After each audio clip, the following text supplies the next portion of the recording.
Rustic interior design is based on early settlers throughout the US, who made their homes far from cities during the 19th century. Many of these pioneers brought little to no furniture with them, as space was scarce and furniture was heavy. As people settled and made their homesteads, their homes were quickly put together with materials found locally.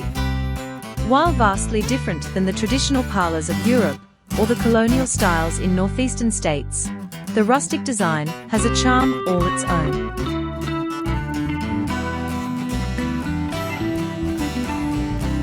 Rustic interiors are defined by ruggedness and letting natural beauty shine.